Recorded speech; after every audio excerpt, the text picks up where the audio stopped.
예, 안녕하십니까. 오늘은 또 좀 새로운 방법으로 녹화를 시도하고 있습니다.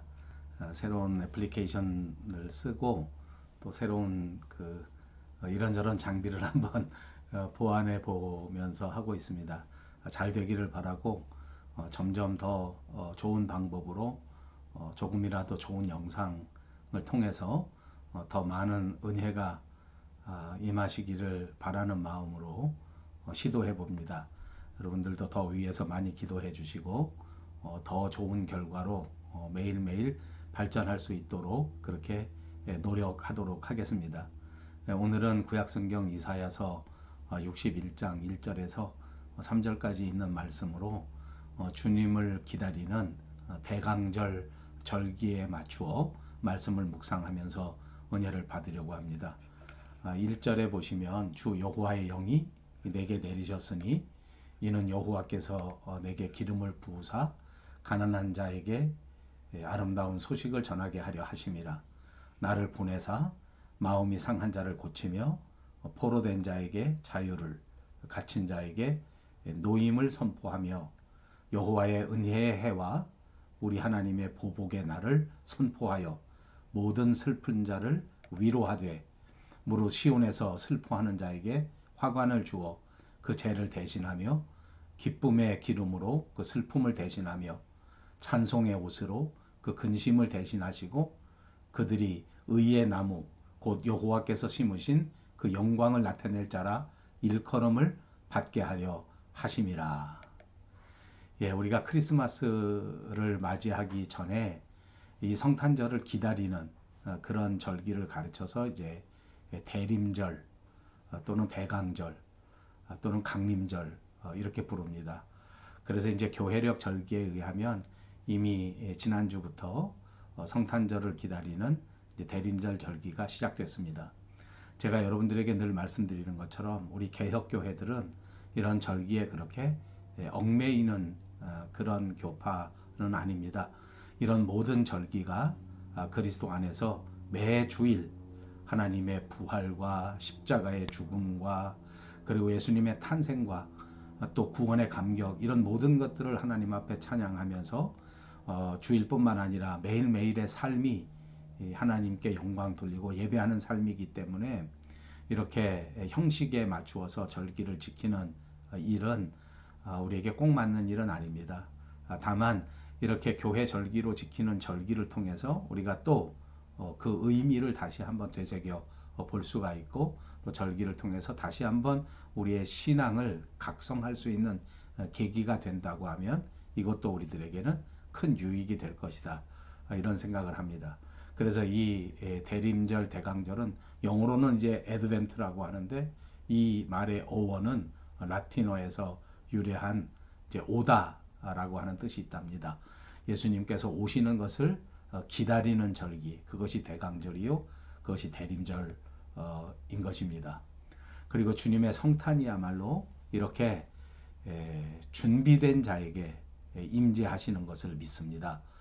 기다림으로써 경건함으로써 이렇게 주님의 재림을 기다리고 이렇게 준비된 사람들에게 예수님의 강림이 임하시게 되고 예수님의 구원이 임하시게 된다는 것을 생각할 때 우리가 주님을 바라보고 주님을 기다린다는 것은 우리 신앙생활에 얼마나 중요한 것인지 모릅니다. 우리가 세상에 살면서 세상에 너무 깊이 빠져서 바쁜 나머지 생활을 염려하고 걱정하고 또 헤쳐나가느라 예수님의 재림을 생각하지도 못하고 예수님의 약속의 말씀을 묵상하지도 못하는 것이 솔직히 우리의 삶의 현실이 아닌가 싶습니다. 이렇게 정신없이 지나다 보면 주님께서 우리에게 주시는 은혜를 체험할 수가 없고 주님이 다시 오시는 그날에 주님을 만나 영광을 돌리기가 어렵습니다. 그러므로 오늘 이 강림절 절기에 이 대강절 절기에 다시 한번 주님을 향한 믿음을 새롭게 하시고 뜨거운 마음으로 주님의 재림을 기다릴 수 있는 지혜로운 성도, 경건한 성도들이 다 되시기를 주님의 이름으로 축복합니다.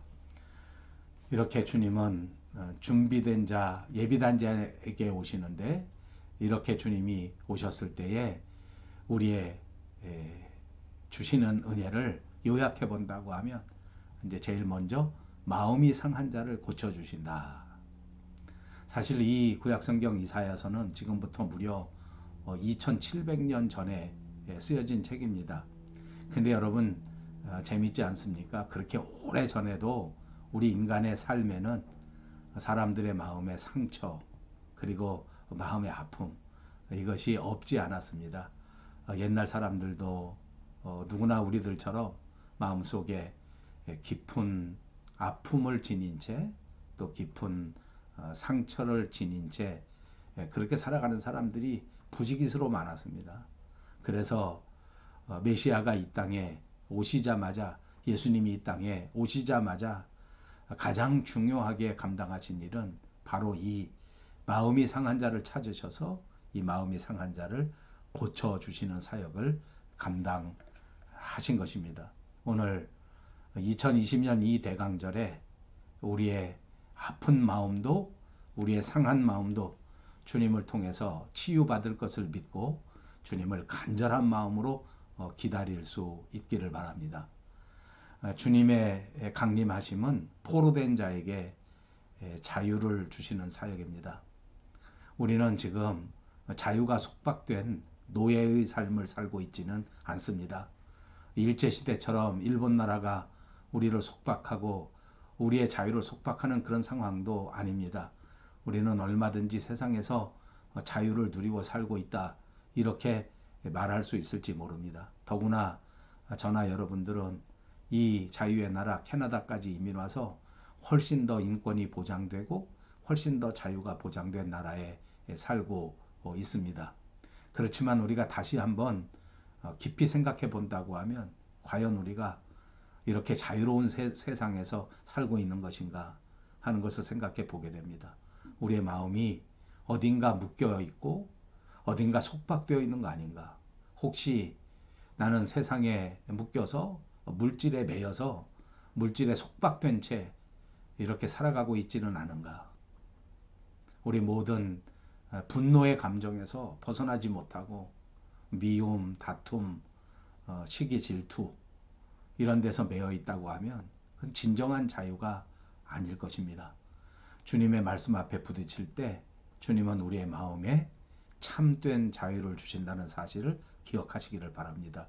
오늘도 우리를 결박하고 있는 모든 불신앙적인 습관, 또 우리를 얽매이고 있는 이 무시무시한 전염병, 그 어떤 것이든지 간에 주님이 우리에게 찾아오셔서 주님이 우리에게서부터 이 모든 것들을 풀어주실 때 우리는 완전한 자유를 얻게 되고 일거에 해방되는 역사가 일어나게 될 줄로 믿습니다.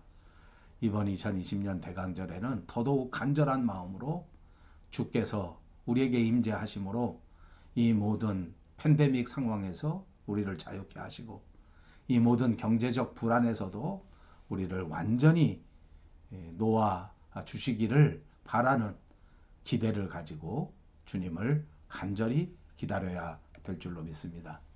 마지막 한 가지 더 생각한다고 하면 주님의 임재하심을 통해서 슬픈 자를 위로해 주신다는 것입니다. 우리 인간들이 세상에 살면서 누구든지 다 행복하게 살고 싶고 누구든지 다 기쁨 가운데 살고 싶습니다. 그러나 현실은 그렇게 녹록하지가 않습니다. 우리의 삶에 기쁨도 있지만, 물론 행복도 있지만, 그러나 여전히 눈물과 아픔과 한숨이 우리 삶에 있습니다. 단 한순간이라도 이런 눈물에서, 이런 근심에서, 이런 걱정에서 벗어날 수 있는 사람이 과연 얼마나 있을까? 제가 보니까 아무도 그런 사람이 하나도 없는 것 같습니다.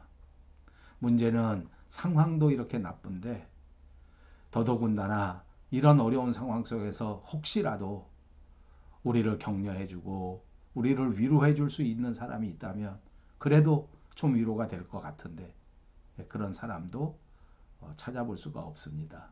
누가 과연 이 아픔 속에서 이 매일매일의 걱정의 삶에서 나를 위로해 줄 수 있을까?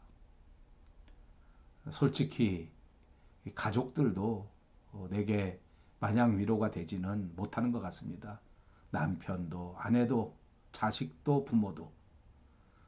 부끄럽지만 교회 목사인 저도 여러분들에게 큰 위로가 되지 못하는 것 같습니다. 과연 누가 우리의 위로자가 될 수 있습니까? 오직 다시 오실 주님입니다. 우리 예수님이 다시 우리에게 오시면 우리 삶의 우여곡절 가운데 우리의 마음을 어루만져 주시고 우리의 삶을 어루만져 주셔서 우리의 슬픔을 위로해 주실 줄로 믿습니다.